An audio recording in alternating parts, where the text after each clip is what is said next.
A aula de hoje é de músculos e articulação da cabeça. Eu sou o Dr. Luiz Cláudio Kneodler, para quem não me conhece. Eu acho que alguns aqui já me conhecem. Eu sou do terceiro período da faculdade. E eu estou aqui com o meu trio de tutoria, que é Alice Marinho e Olivia Carvalho, que são do segundo período. E essa aula de músculos e articulações da cabeça é para dar uma sequência à aula anterior da tutoria, que foi a síncrona, que foram de ossos, do neurocrânio e do viscerocrânio. Então, vamos começar. Primeiro, a gente tem aqui um roteiro da aula de hoje. A gente vai dividir em músculos da face e do couro cabeludo, que são chamados também de músculos da mímica facial, que vão dar a nossa identificação facial, porque esses músculos, eles não são famosos como os outros músculos, de tipo, ele faz abdução, ele faz adução, ele faz rotação. Ele vai fazer a sua expressão facial, ele vai identificar se você está com raiva, se você está triste, se você está feliz. E assim, eu sei que é uma lista enorme de músculos, mas eu peço que vocês não se assustem, porque essa aula é uma aula expositiva. Vocês vão ver que é bem legal saber quais músculos fazem qual expressão, se vai fazer assim, se vai sorrir, os nomes deles e a função. E depois desses músculos da mímica facial, nós vamos ter os músculos da mastigação, que são músculos que, apesar da gente mostrar agora no primeiro período, vocês vão se aprofundar mais neles no segundo período, no primeiro módulo, que é o módulo de sistema digestório, que eles são músculos muito importantes para fazer a mastigação, também envolvidos no processo de deglutição e etc. Então, começando pelos músculos da face e do couro cabeludo, que são os músculos que vão fazer a nossa mímica facial. Eu gostaria de ressaltar que esses músculos, eles são inervados por diversos ramos do nervo facial, que é o nosso sétimo par de nervos cranianos, sendo que nós temos 12 pares. Então, vamos começar. A gente vai seguir nessa aula uma sequência crânio-caudal. Então, a gente vai começar dos músculos que estão numa região mais superior, mais craniais, para os que estão numa região mais caudal. Então, estão mais abaixo, próximos da região do pescoço. O primeiro músculo é o músculo occipitofrontal, que ele pode ser dividido em duas partes. A gente tem o ventre frontal, que é esse daqui, situado no osso frontal, no nosso fronte, e tem o ventre occipital, mas é um músculo só chamado músculo occipito frontal. E a origem dele se dá nos 2/3 laterais da linha nucal superior, sendo que a linha nucal superior é um dos acidentes encontrados no osso occipital, que é esse osso aqui do crânio. E a inserção dele se dá aqui no ventre frontal desse músculo, que é na pele e na tela subcutânea dos supercílios e da fronte. Uma coisa muito importante também que eu esqueci de mencionar é que esses músculos da face, eles nem sempre vão ter uma origem e inserção que é óssea. Como eles vão mexer para fazer a expressão da sua face, eles podem ter uma origem, inserção ou fixação, digam como quiser, que pode ser na pele, num tecido subcutâneo, para você conseguir realmente fazer essa movimentação. E é importante ressaltar que esse músculo, entre esses dois ventres, tem aqui o occipital e o frontal, entre eles tem uma fáscia chamada aponeurose epicrânica, que é como se fosse um tendão que liga esses dois ventres musculares. E qual vai ser a função desse músculo? Primeiro, ele vai elevar os supercílios e enrugar a pele da fronte, como vocês podem ver aqui nessa imagem. E ele também, a outra ação que vai fazer é protrair o couro cabeludo. O que é protrair? Protrair vem de protração, que é você levar anteriormente. Então, você projeta o couro cabeludo de forma anterior. E aí, com essas ações, ele pode indicar surpresa ou curiosidade. Vamos seguir agora uma correlação clínica desse músculo, que correlação clínica é a parte que a gente mais gosta aqui, né? Que às vezes é muito chato você ficar vendo, origem, inserção, função. Ficar nessa decoreba toda, então a gente traz umas correlações legais para alguns dos músculos. E a correlação que nós trouxemos foi a laceração do músculo occipitofrontal. Como eu disse, entre esses dois ventres, o frontal e o occipitofrontal, tem essa aponeurose epicrânica, que é como se fosse esse tendão dos músculos. E essa aponeurose, ela é muito resistente. Então, quando você tem feridas aqui no couro cabeludo, se essa ferida for superficial, ela não costuma chegar na aponeurose. Então, essa ferida ela vai ficar normalmente lá, o tecido vai se regenerar sem precisar de sutura, porque é uma ferida superficial que não chega a romper essa aponeurose. Já feridas mais profundas, elas costumam lacerar essa aponeurose epicrânica, principalmente se elas forem no plano coronal. E você vai romper parte dessa aponeurose, como ela está juntando os dois músculos, eles estão em regiões opostas, eles, sem essa segurança dessa aponeurose, eles vão ser tracionados em direções opostas. Então, ele não vai ficar de forma íntegra como ele deveria ficar. Então, quando você tem feridas profundas, você vai sim precisar de uma sutura. Seguindo, agora nós temos o músculo próximo, que é esse músculo aqui marcado em verde. Sempre que tiver esses slides que a gente estiver mostrando, vai estar marcado em verde na imagem. A origem desse músculo se dá na fáscia aponeurótica, que vai cobrir o osso nasal, e também a cartilagem nasal lateral. E ele vai se inserir aqui, na pele da fronte inferior, entre os supercílios, nessa região aqui, que é um ponto craniométrico que a gente conhece como glabela. Não sei se vocês sabem. E qual vai ser a função desse músculo próximo? Ele vai abaixar a extremidade medial do supercílio, então a região medial do supercílio é que está mais próxima ao plano mediano, como vocês podem ver aqui. Essa extremidade ela foi abaixada, e com esse abaixamento ela vai enrugar essa pele sobre o dorso do nariz, podendo exprimir um desdém ou aversão.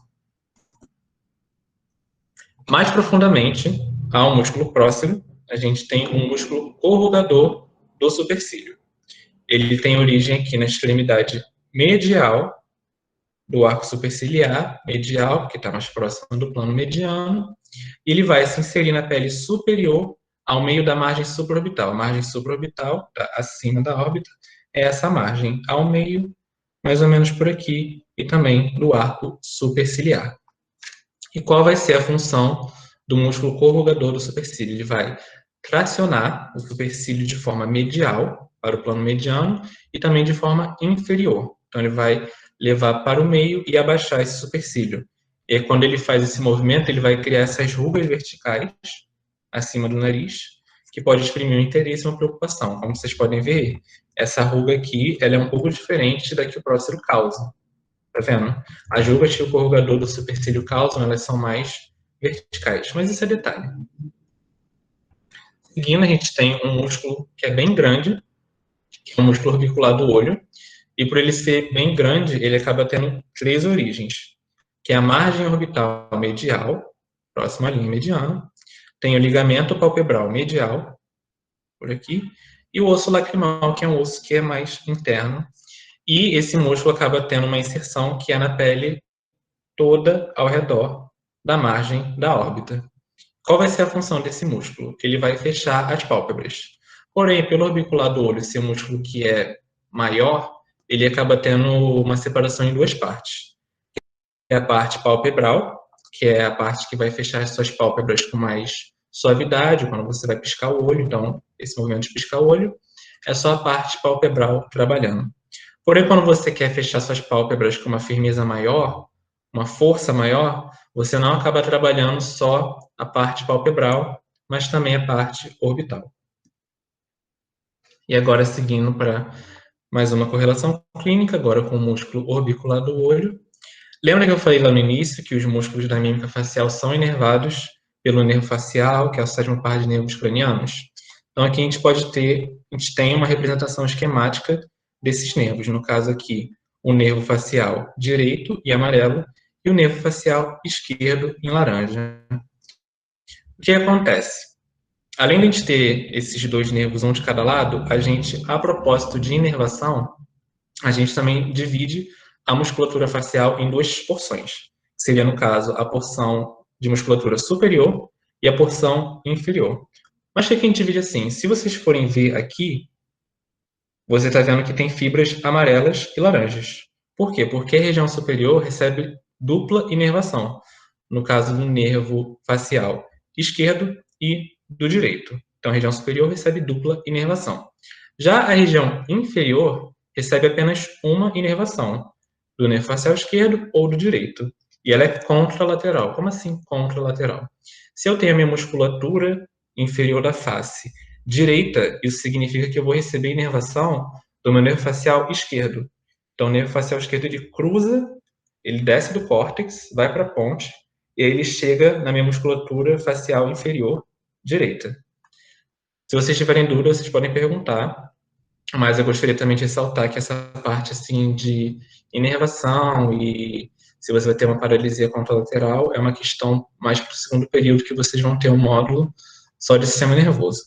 Mas aí seguindo, como o orbicular do olho ele está na região superior, o que é normal de acontecer na paralisia do orbicular do olho é você lesionar mais perifericamente, quando você consegue atingir os dois nervos. Se você atingir, por exemplo, só esse nervo aqui, você ainda tem esse nervo que vai suprir a musculatura e vai continuar realizando a movimentação. Então, quando você tem uma paralisia do orbicular do olho, você geralmente é mais periférica, quando você consegue cometer os dois nervos já cruzados. O que acontece nessa paralisia do orbicular do olho? Aqui a gente pode ver que de um lado da face, ele consegue fechar o olho normalmente, então aqui o orbicular do olho funciona perfeitamente. Só que aqui a gente tem uma hemiplegia facial. O que é hemiplegia? Hem, metade, plegia, paralisia. Então ele está paralisado dessa parte aqui, e o orbicular do olho está com seu nervo lesionado. O que acontece é que a pálpebra superior ela não consegue ser fechada de forma ativa, e quando você vai tentar fechar o olho, a sua íris vai subir. Todo nesse movimento de você tentar fechar a sua pálpebra. Então, esse indivíduo aqui, ele não consegue piscar esse olho, ele consegue piscar esse.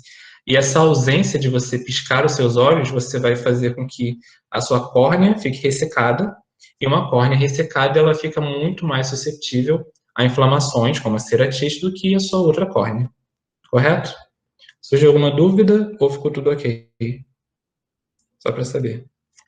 Porque eu sei que essa parte pode ser um pouco mais complicada. Sem ninguém falar nada no chat, não. Pode mandar, gente, se tiver alguma coisa.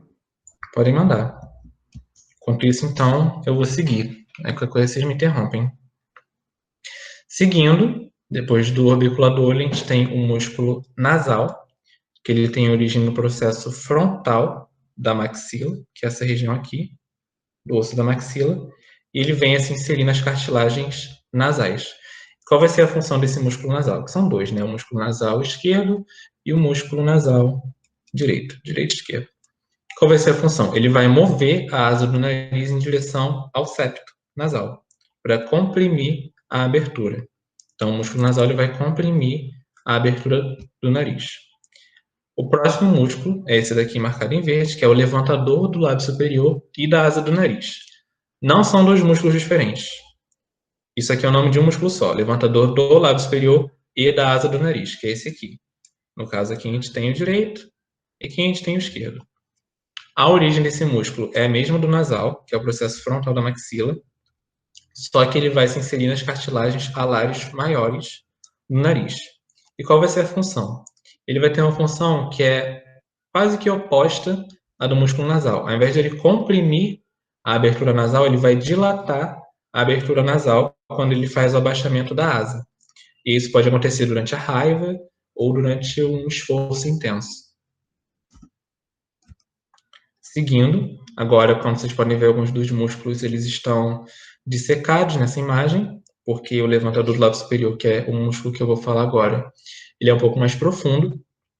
Ele tem a origem na margem infraorbital, aqui abaixo da órbita da maxila, que é esse osso aqui, dos dois lados. E ele vai se inserir na pele do lábio superior, já que ele é o levantador do lábio superior. Então, assim, por mais que tenham muitos músculos nessa região da mímica facial, alguns deles são muito... pelo nome você entende o que ele vai fazer. E onde ele vai se inserir, ou onde ele se origina. E qual vai ser a função desse músculo? Ele vai retrair, elevar, ou inverter o lábio superior, que é esse processo aqui, lábio superior, de botar ele para cima e um pouco para fora, porque você vê que ele está um pouco para dentro, ele acaba indo um pouco mais para fora. E além disso, ele também vai aprofundar o sulco nasolabial, que é essa região aqui. Não sei se vocês conseguem ver na imagem, mas além da imagem eu vou fazer em mim. Que aqui a gente tem o nosso nariz, e uma definição muito importante que muitas pessoas se confundem é que o lábio, ele não é só essa região do vermelhão. Vocês vão aprender isso depois. Isso aqui é o vermelhão da boca, e o lábio superior, por exemplo, ele pega toda essa parte aqui. Aqui o lábio superior, e aqui o lábio inferior. Então, o lábio é muito maior do que vocês imaginam. Então, aqui, se vocês forem ver aqui a inserção, que é na pele do lábio superior, é muito mais acima dessa região aqui, que é só o vermelhão da boca. Estão vendo? Então, tem essa definição. E aí, aqui, esse sulco mais aprofundado é o sulco nasolabial, entre o nariz e o lábio. No caso, como é o nariz e o lábio superior. Do lábio inferior também tem outro sulco, que é o sulco mentolabial. Se vocês forem botar o dedo aqui, vocês conseguem ver uma região que ela é um pouco mais profunda. E aí, mentolabial, o que é mento? Porque mento é um prefixo de queixo. Então, é o sulco do lábio inferior e do queixo. Ok? Seguindo agora, a gente tem o músculo zigomático menor, mais uma vez mostrando que os músculos às vezes têm os nomes que vão te levar a algum lugar. Zigomático é o nome do osso que está aqui, e a origem desse músculo, que é na face anterior do osso zigomático. E ele vai se inserir também, como o último músculo, na pele do lábio superior. E não é à toa que a função deles é igual, que é retrair e elevar o lábio superior e aprofundar o sulco nasolabial, porém a gente trouxe aqui uma imagem desse músculo não atuando bilateralmente, mas unilateralmente. Aqui vocês conseguem ver que o sulco nasolabial ficou muito mais aprofundado, e você vê uma expressão assim de desdém, de deboche, digamos assim. Esse foi o zigomático menor.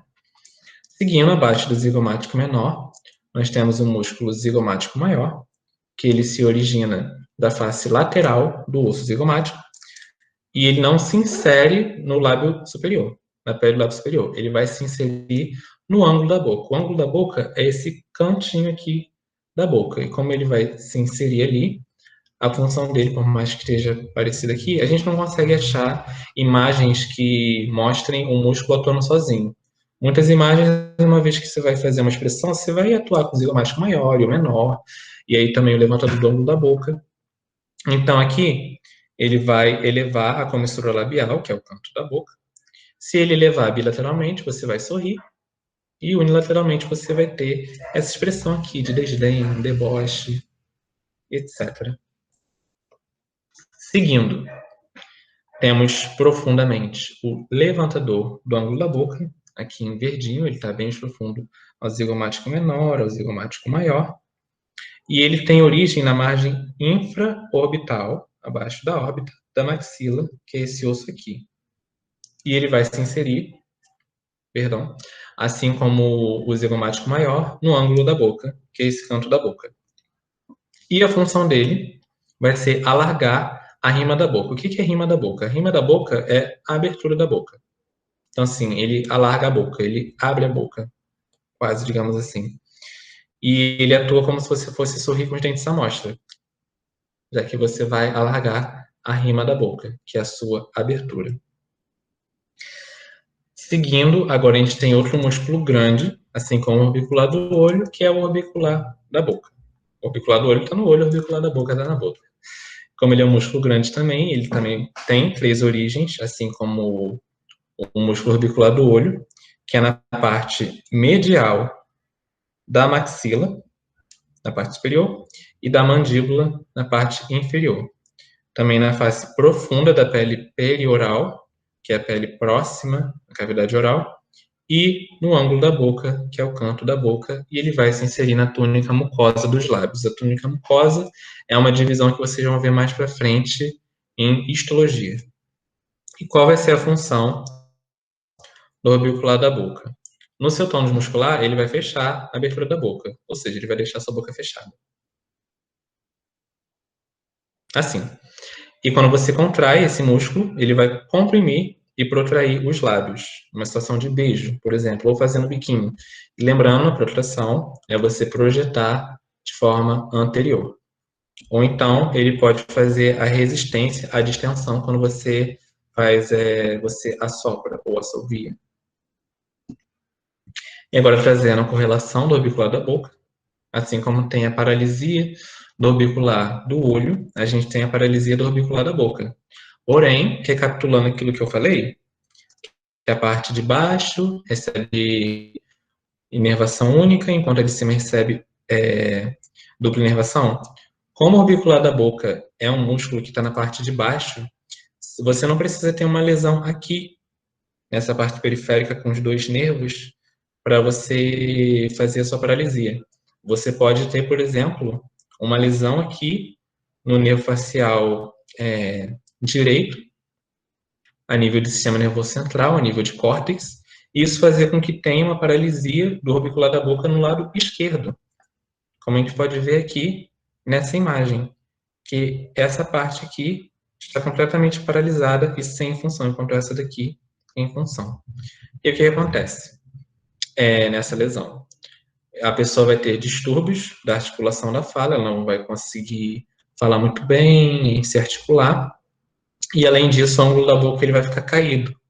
E o que acontece com o ângulo da boca caído? A pessoa vai ter um extravasamento involuntário e indesejado de saliva pela boca, porque a glândula salivar ela vai continuar produzindo saliva, e com esse estímulo do ângulo da boca caído, essa saliva ela vai sendo excretada e a pessoa vai ficar babando de forma involuntária.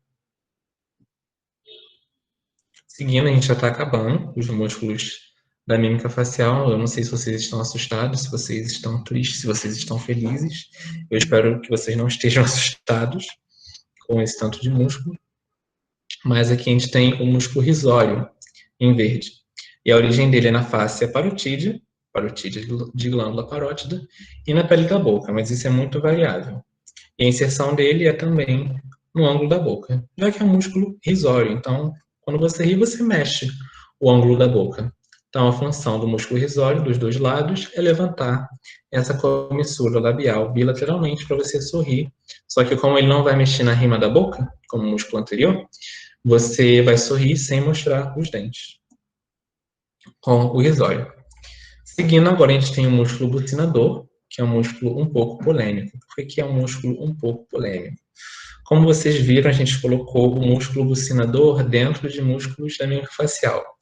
Porém, os anatomistas, eles têm uma certa discordância se o músculo bucinador ele é um músculo da mímica facial, se ele é um músculo da mastigação. E assim, se eles não sabem, quem sou eu para saber? Mas a gente está seguindo aqui pela bibliografia.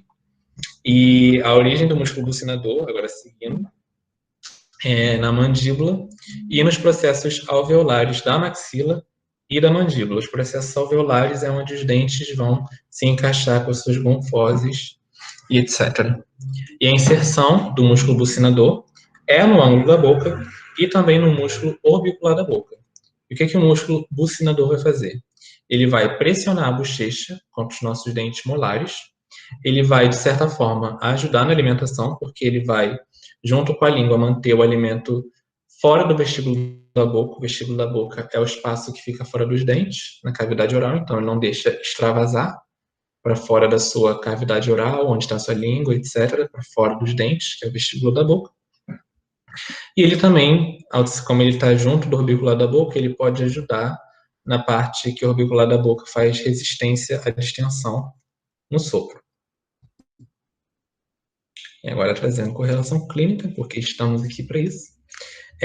A gente trouxe nessa parte a famosa bichectomia, que é um procedimento cirúrgico bem conhecido, que você tira uma certa gordurinha que está ali bem perto do músculo bucinador, situado externamente ao mesmo. E essa gordurinha, ela é conhecida com o epônimo de corpo adiposo de Bichat, que na anatomia as pessoas adoram colocar um epônimo, colocar o nome das pessoas que fizeram tal coisa. Mas é essa gordurinha aqui, como vocês podem ver nessa imagem. E as indicações para você realizar a bichectomia pode ser uma razão funcional ou uma razão estética, ou os dois juntos. E como você faz essa bichectomia? Você vai realizar um corte na região interna das bochechas, como você vê aqui nessa imagem, é por dentro. E você tem que tomar muito cuidado, porque lembrando que os músculos da mímica facial são inervados pelo nervo facial. Então, quando você vai fazer essa cirurgia e você vai dissecar essas partes, porque você vai abrir, você vai dissecar a artéria, vai ver veia, vai ver o nervo, então você tem que tomar muito cuidado com o nervo facial para você não lesionar e acometer partes da mímica facial do paciente, e também ter muito cuidado com o ducto parotídeo, que é o ducto da glândula parótida. Seguindo, está quase acabando, os músculos da mímica facial, tá? A gente tem o músculo mentual, lembrando, como eu falei anteriormente, mento é um prefixo para queixo, então o músculo mentual seria o músculo do queixo. E onde ele se origina? Ele se origina aqui, do corpo da mandíbula, e ele vai se inserir aqui no meio, no sulco mentolabial, que foi o sulco que eu falei anteriormente, que é o sulco entre o lábio inferior e o nosso queixo. O que é que esse músculo mental vai fazer? Ele vai elevar e protrair o lábio inferior. Elevar e protrair. E além de elevar e protrair, lembrando que protrair, eu vou ficar fixando nesses termos. Não me critiquem, isso vai ajudar. Você vai protrair, você vai projetar anteriormente. E além disso, ele vai elevar junto a pele do mento, que seria a pele do nosso queixo, exprimindo uma certa dúvida.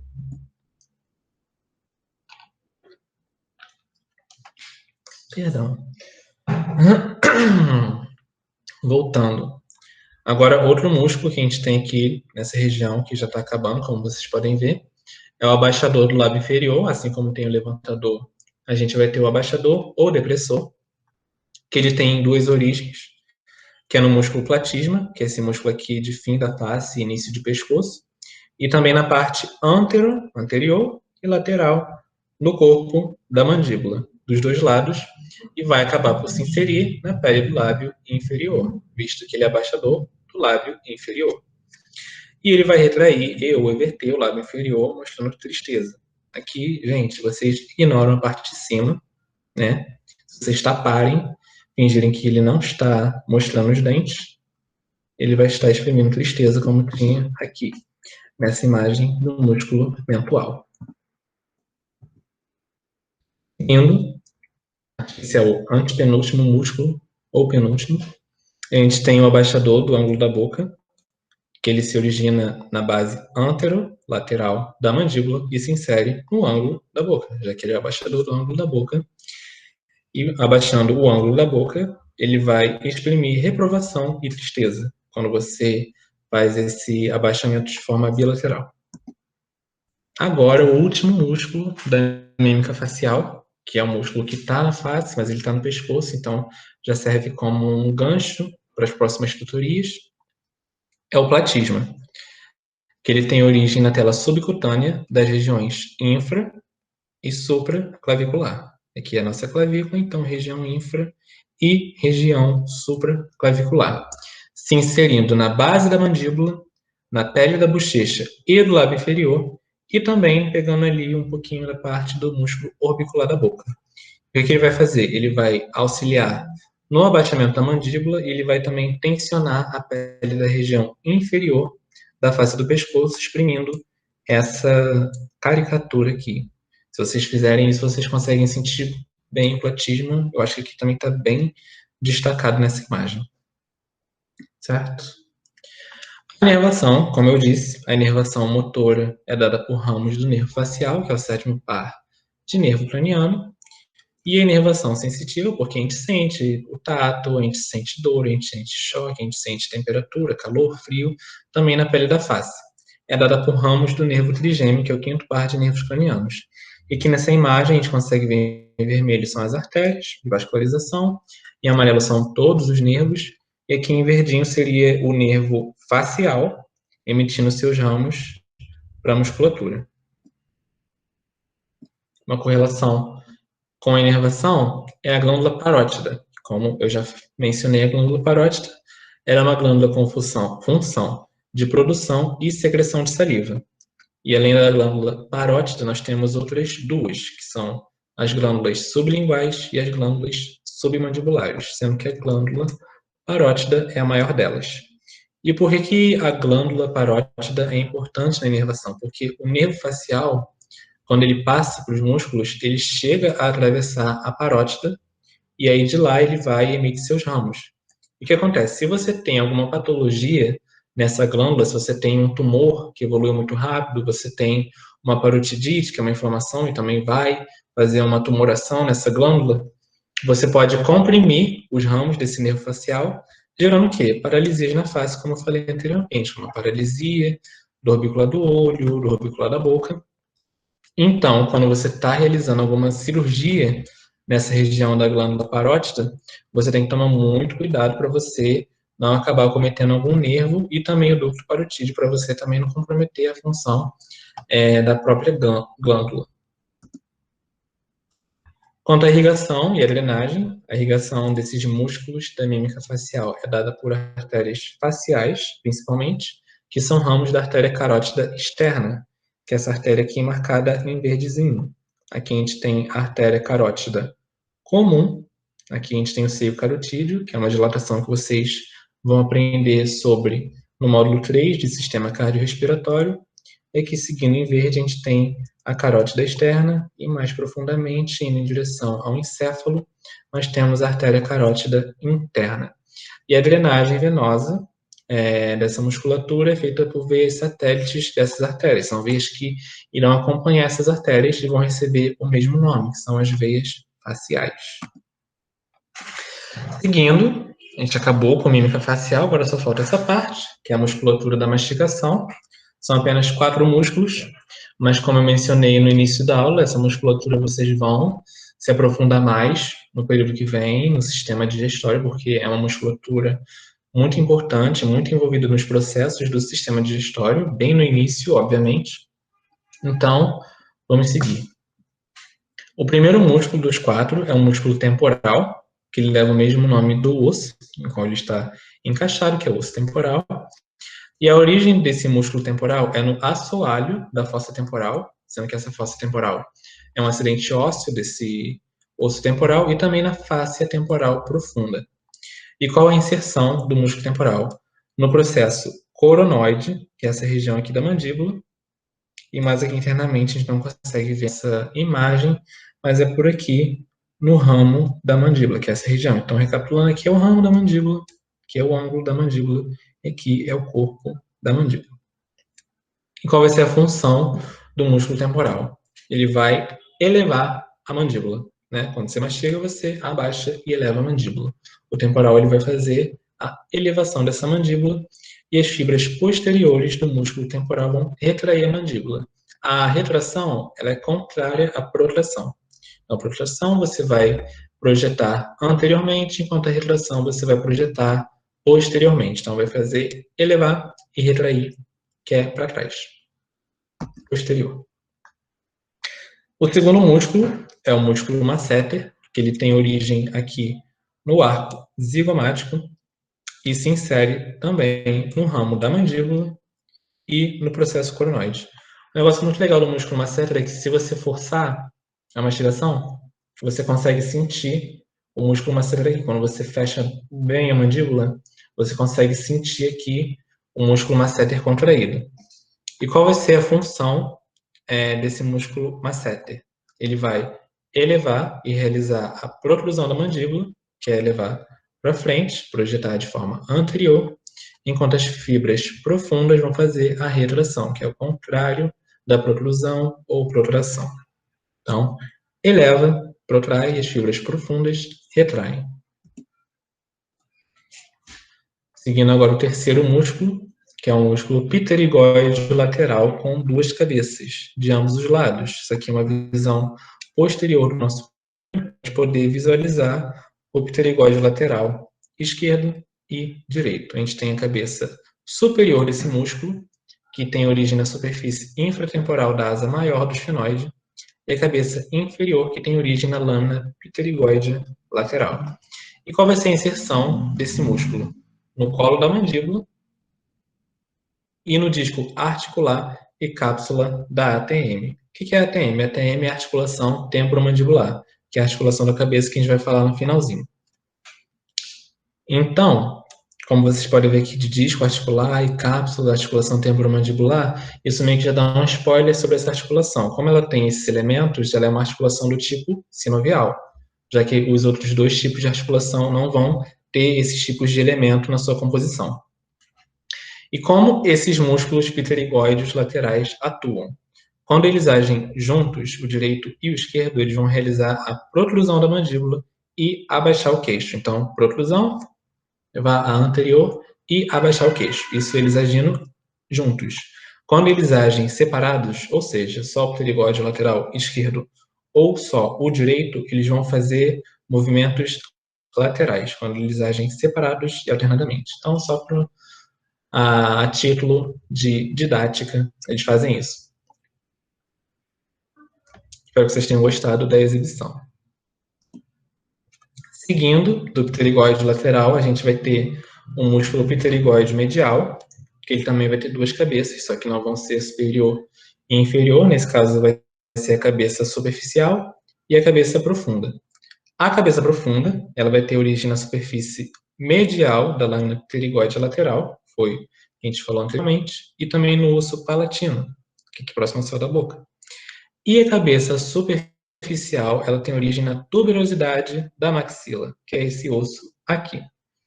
E vai se inserir no ramo da mandíbula, que é essa região aqui da mandíbula, e também de forma inferior ao forame da mandíbula, que a gente consegue ver quando a gente tem uma imagem do crânio de forma posterior, a gente consegue ver o forame mandibular. E qual a função do músculo pterigóide medial? Ele vai elevar a mandíbula. Quando os músculos pterigóides mediais agem juntos, eles fazem a protrusão da mandíbula, ou seja, levar ela anteriormente. Quando agem separados, eles realizam a protrusão da lateral da mandíbula, então, só de um lado da mandíbula. E quando eles agem de forma alternada, esses músculos que são mediais, eles vão fazer o movimento de trituração, que, lembrando, são músculos da mastigação. Então, são músculos importantes em todo o processo da nossa alimentação, né? Então, após esses músculos, a gente precisa também comentar de uma articulação que é muito importante no processo da mastigação, que é a única articulação sinovial da cabeça, que é... da cabeça não, né? Dessa região aqui. A gente tem outras articulações, né? Enfim. Que é a articulação temporomandibular, que é uma articulação sinovial, que tem todas aquelas questões. Tem a cápsula articular, com líquido sinovial, pode ter discos articulares, ligamentos, meniscos, etc. E ela é uma articulação sinovial do tipo gínglimo. E o gínglimo é uma classificação que ela diz respeito à movimentação que essa articulação vai fazer. Então, que movimentos ela vai fazer? De flexão, que é você elevar a mandíbula, de extensão, que é você abaixar a mandíbula, protração, que é você botar a mandíbula para frente, retração para trás, então, protração anterior, retração posterior. Deslizar lateralmente, então, o lado esquerdo, o lado direito. E quando você junta esses movimentos, você consegue rotacionar a sua mandíbula. Todos esses movimentos aqui. Você consegue fazer uma rotação da mandíbula. E os movimentos dessa articulação são produzidos pelos músculos da mastigação, no caso, o temporal, o masseter, o pterigóide medial e o pterigóide lateral. Lembrando que uma das inserções do pterigóide lateral é nas cápsulas e ligamentos da articulação temporomandibular. Então, tem até uma correlação clínica, que a gente vai falar depois, sobre o pterigóide lateral e a sua relação com a articulação temporomandibular. E quando você está no estado profundo de sono, em uma posição de decúbito dorsal, que é quando você deita de barriga para cima, então decúbito você está deitado, dorsal, as suas costas. Ou você está sentado, a contração tônica desses músculos, ela vem a relaxar, e junto com a gravidade, você abre a sua mandíbula, você abaixa a sua mandíbula. Você abre a boca, no caso, né? A sua mandíbula vai se abaixar e a boca vai se abrir. O que isso vai acarretar? Você vai babar durante seu sono, provavelmente. Aí, como eu estava dizendo, o músculo pterigóide lateral e suas cabeças ligadas na articulação temporomandibular. Aqui a gente tem a cabeça da mandíbula, alguns dos elementos da articulação articular e a cápsula articular, enfim. E agora falando de correlação. Na articulação temporomandibular, a gente tem o prognatismo, que é quando os dentes inferiores ficam anteriores aos dentes superiores ao fechar a mandíbula. Então, inferior, anterior, superior, é o que está aqui na imagem. Dentes inferiores ficam anteriores aos superiores quando você fecha a mandíbula. E isso aqui pode provocar uma má oclusão dentária. E quais são as causas mais comuns desse prognatismo? Você pode ter esse prognatismo por um crescimento anormal da sua mandíbula, quando você, na sua fase da infância, chupa muito o dedo, que além de você ter esse problema do prognatismo, você vai acarretar uma má oclusão dentária pior ainda, já que seus dentes não vão crescer corretamente. E também, além de chupar o dedo, a chupeta e a mamadeira. O prognatismo, além disso, uma outra correlação é que ele pode ser um preditor de uma via aérea difícil para intubação orotraqueal. Então, é um problema que pode te dar muitos outros problemas futuramente. Aqui só uma imagem do cachorrinho também, tadinho, para deixar mais didático o que é o prognatismo. Mas assim, coitado do cachorro, né? Ele não chupou o dedo nem nada para ficar assim. Coitado. Então aqui, além do prognatismo, que é você deixar os dentes inferiores anteriores aos superiores ao fechar a mandíbula, a gente tem o retrognatismo. O prognatismo vem de protração, então, anterior, e o retrognatismo vem de retração da mandíbula. Então, os dentes inferiores, dessa vez, ficam posteriores aos superiores quando você fecha a boca, quando você eleva a sua mandíbula. Então, voltando ao que eu estava falando, dos pterigóides laterais estarem ligados na articulação temporomandibular, quando você faz uma contração muito excessiva desses músculos pterigóides laterais, você pode provocar uma luxação anterior da cabeça das mandíbulas, ali perto da articulação temporomandibular. Então, quando você vai fazer um procedimento cirúrgico por causa dessa luxação, você tem que tomar muito cuidado, assim como procedimentos na parótida, com a proximidade dos nervos facial, para você não causar nenhuma paralisia em músculos da face, e também com o nervo aurículo-temporal, que fica ali na articulação temporomandibular. Então, você não quer tentar consertar um problema e você conserta um e leva mais dois, né? Aí não dá. E lesões nesses nervos ou rompimento dos ligamentos da articulação pode causar uma frouxidão e uma instabilidade dessa articulação. Então, a pessoa fica muito mais propensa a deixar a mandíbula na sua forma estendida, ou seja, abaixada. Inervação, para a gente finalizar com esses músculos. Os músculos da mastigação, eles são, em sua maioria, inervados por ramos do nervo trigêmeo, que é o quinto par de nervos cranianos. Lembrando que o nervo trigêmeo, além dessa inervação da mastigação, ela também faz inervação da parte sensitiva dos músculos da mímica facial, né, enquanto a inervação motora é por ramos do nervo facial, que é o sétimo par de nervo craniano. E correlacionando quanto à inervação, já que a gente falou de trigêmeo, a gente não pode deixar de falar dessa doença, que é uma doença rara, mas é uma doença séria, que é a neuralgia do trigêmeo, ou tique do Luré, mais conhecido vulgarmente, que é um distúrbio sensitivo da raiz sensitiva do nervo trigêmeo. Então, acaba se relacionando com a inervação sensitiva que a gente falou lá no início. O que acontece? A pessoa, quando tem esse distúrbio nesse nervo, ela pode ter crises súbitas de espasmos dolorosos, de espasmos dolorosos, que podem durar, em média, 15 minutos. Em média, pode durar muito mais do que isso. Ele deixou aqui essa escala de dor, para vocês saberem que os pacientes que têm essa doença, eles relatam escala de dor 10. Então, é a maior dor possível. É assim, nível 10, é uma dor surreal. Então, você imagina você ter uma dor por causa de um distúrbio no seu nervo, que faz a parte sensitiva da mímica facial, por 15 minutos ou mais. Você sentir uma dor nível 10 por 15 minutos ou mais. É muito tempo. Então, a neuralgia do trigêmeo é uma doença que, por mais que seja rara, é uma doença muito séria, que ela pode ser causada pela compressão do nervo, por tumores, ou danos físicos de procedimentos cirúrgicos, odontológicos, infecções, que eu já mencionei anteriormente. Porém, gente, eu estou fazendo interessante.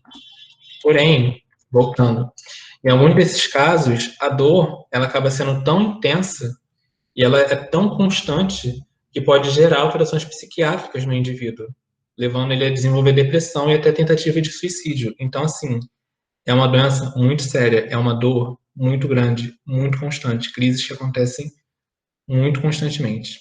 Então, fica aí a neuralgia do trigêmeo.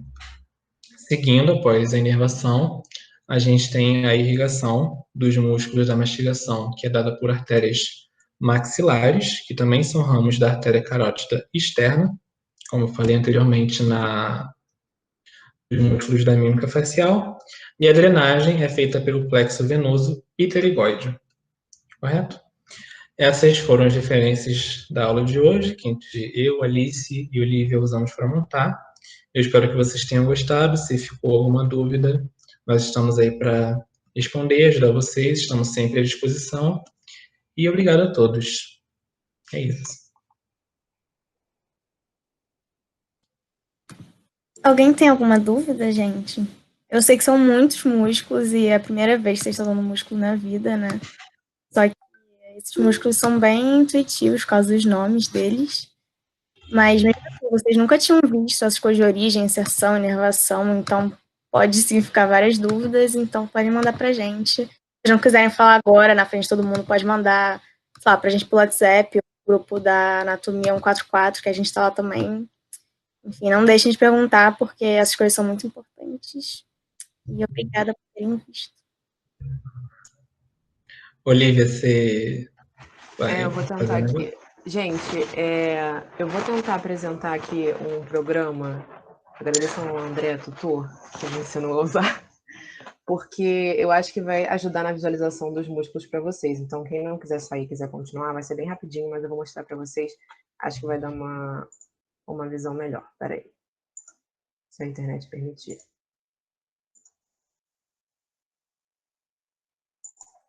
Me avisem quando vocês estiverem vendo minha tela. Está começando. Apresentando. Estão vendo? Estamos. Tá. Esse aqui é o programa Visible Body, que o professor de anatomia do segundo período também vai usar bastante com vocês. E aqui eu selecionei a vista dos músculos da expressão facial, né, que o Cláudio falou para vocês, que são os músculos da mímica facial. E uma coisa que eu acho interessante nesse programa, se vocês quiserem baixar, depois vocês perguntam para o André, porque ele sabe explicar isso, é porque quando a gente vê nos slides o músculo selecionado em verde, fica realmente muito bonito, é muito fácil de entender. Mas quando vocês olham numa peça anatômica, que é ainda pior de identificar do que aqui, tá tudo misturado, né? E vocês têm que identificar os músculos em cima, embaixo, anteriores, posteriores, profundos, superficiais, e fica um pouco mais difícil. Então, eu queria passar rapidamente com vocês esses músculos, para vocês entenderem de uma forma mais 3D, como que eles estão localizados na face. Então, vamos lá. Esse aqui, eu vou tentar seguir a ordem crânio-caudal que o Cláudio fez, para vocês não misturarem. Esse aqui que eu estou selecionando é um músculo occipital, tá bom? Que vai lá da nuca até a fronte. Se estiver travando muito, gente, me avisa, tá? Que eu tento ir mais devagar. Esse aqui é o prócero. Esse aqui é o depressor do supercílio, que o Cláudio nem comentou com vocês. Ele comentou do corrugador do supercílio. Na verdade, ele não falou de todos os músculos da mímica facial, porque tem alguns além desses. Mas a gente tentou falar os principais, para também não ficar uma coisa tão maçante, maior do que já é, né? Enfim, então aqui a gente tem o depressor do supercílio, que vai atuar de maneira sinérgica ao corrugador do supercílio, que ele mostrou para vocês. Maneira sinérgica, no caso, músculos sinérgicos, eles vão atuar para ter a mesma função, digamos assim, né? Atuar com o mesmo objetivo.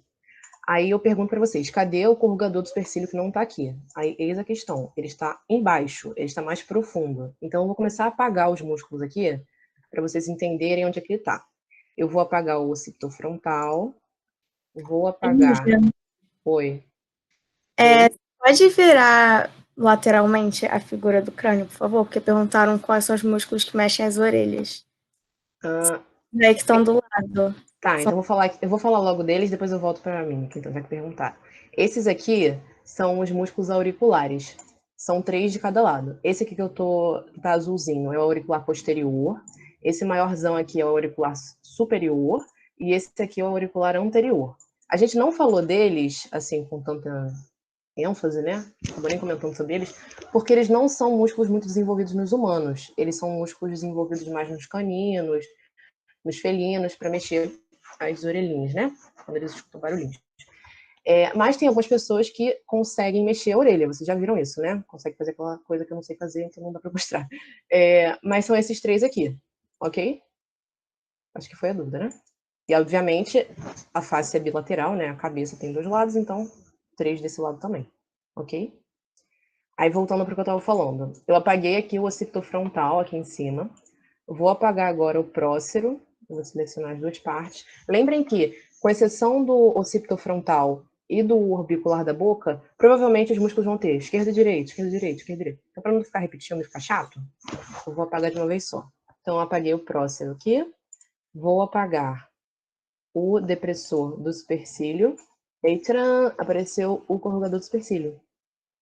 Entenderam? Então, ele fica, meu Deus, ele fica mais profundo a todos esses outros que eu mostrei antes, ok? Esse grandão aqui, né? Esses 2 aqui são os orbicular do olho, né? Orbicular do olho direito e esquerdo. Vou tentar dar um zoom aqui. Vamos lá. Agora eu não lembro a ordem, mas vamos tentar.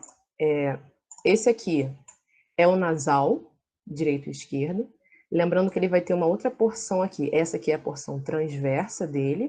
E essa aqui do cantinho, ela tem a mesma origem, mas ela é a porção alar, ok? E desse lado aqui também. Espero que não esteja travando. Vocês consigam ver eu mexendo. Mas tá. Esse Aqui dá aqui... pra ver direitinho, você mexendo. Dá? Ah, que bom. Espero que todo mundo consiga. Esse aqui é aquele com nome enorme que o Cláudio falou, que é o levantador do lado superior e da asa do nariz, ok? Dos 2 lados. Aqui, a gente tem o levantador do lábio superior, só levantador do lábio superior. Observem como é que ele está posicionado, vocês estão vendo? Aqui, mais profundo, a gente tem o levantador do ângulo da boca, ó. Ele vai se relacionar diretamente aqui com o ângulo da boca, como o Cláudio falou. Aqui, a gente tem o zigomático menor, tá bom? Aqui o zigomático aqui. Aqui, a gente tem o zigomático maior, bem do ladinho do zigomático menor, tá? Esse aqui é o com nome legal, que é o risório, dos 2 lados sempre. E mais profundo ao risório, a gente tem o bucinador, ok? Que é o músculo da bochecha, da bichectomia, blá, blá, blá. Agora aqui na parte do queixo, do mento, né? A gente tem aqui o depressor do ângulo da boca, também aqui ó, relacionado ao ângulo da boca, então fica bem fácil de entender a localização dele.